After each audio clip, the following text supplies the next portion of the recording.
So now we're on to stage 12, and this is getting interesting because we're fitting the wheels. Well, first of all, I started off by fitting these little footsteps, which are for the cab, and we've got the two bogies, or as Americans call them, trucks out. There's a front one and a back one. The back one has the drive at the front of it, and the front one has the drive at the back, and this little drive arm needs to be fitted. Now, I've had a little bit of filing to do on these corners, just so that there's a bit of clearance when the universal joint actually goes on. And then, having got that screwed on, I'm fitting the drive shaft into its socket and then putting the screw in to the back truck.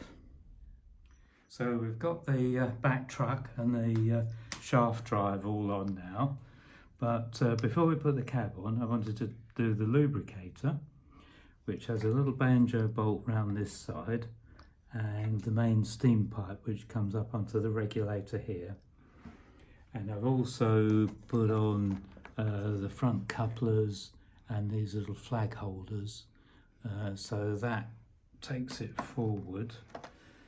But then, having got the cab, we've added these handrails, just a little bit easier to do when it's off, and the cab itself should just slide on like so, and then I've got to put 5 little bolts in round the bottom to hold it on, and just make sure we can see the pressure gauge through the cab window. Adjust that as necessary, and it's beginning to look like a proper locomotive now. Before moving on, I'm just going to show how I put a little bit of PTFE tape round the jet so that you don't get any gas coming down the thread, which would upset the mixture. And then I also put a small amount of seep-in Loctite on the pipes, either end of the gas line. So one at the bottom down there and one on the top here. And then we've got the roof in place, and we're almost ready for the final stage. And at last we've got to stage 14, which is the last one in the build. And it's really just detailing all around the front here. So I've got in the injector pipe, the exhaust pipe, I've put in the sand pipes. That one's the operating rod for the sanders. There's a little bit of wire for the whistle. And on this side, we've got the other injector, a blower pipe, and the last sand pipe. And that should complete the loco, and we're ready for a steam test.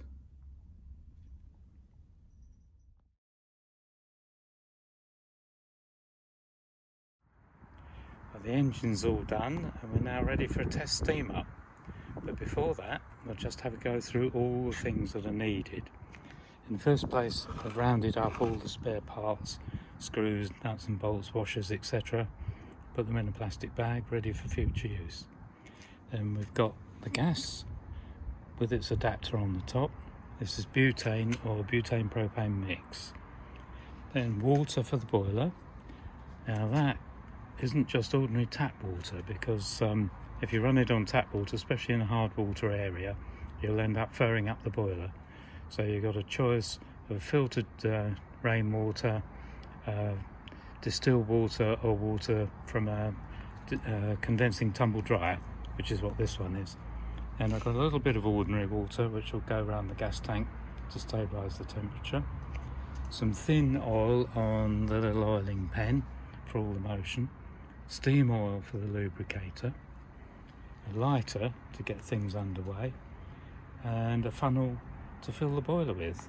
You can use the syringe in the kit, but it's quite a big boiler, so I prefer to use the funnel. So I'm filling up the gas tank. I take the top off the bunker, and I've got my gas can with an adapter on it, and it presses down on the gas filler valve and just gently fill until it starts to spit. This one is actually pretty full already. And I've got a little bit of ordinary water to go round the gas tank, and and this will stabilise the temperature of the gas coming out of the tank. You could use warm water on a really cold day, but don't use hot water. You can overpressure the gas. And just turn the little tap, you can hear the gas coming through. Put the bump. Okay, now we're filling water into the boiler, which I'll use the funnel for. I'm not going to fill the boiler right up. This is only a test run, so we'll have it about half full on that gauge glass. You should see it coming up in the water level there. For maximum run, you can fill it right to the very top and then take out about 40 mils. And finally, I've taken the top off the lubricator and I'm just filling it full with steam oil. This is the only oil that you want to use in that lubricator for the cylinders, but we can use the thin oil to go around all the moving parts on the loco, especially as this is a new loco. It's very important that you lubricate everything that rotates.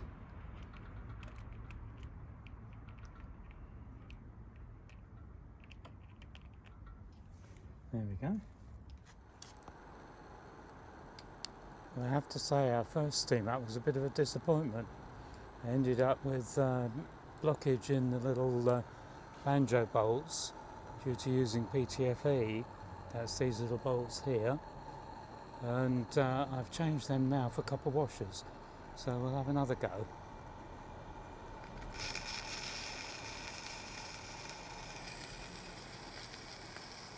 So she's running a whole lot better now. It's really not a bad idea to test the loco like this before you get the cab on. It's not that difficult to take it off, but it just saves a little bit of effort.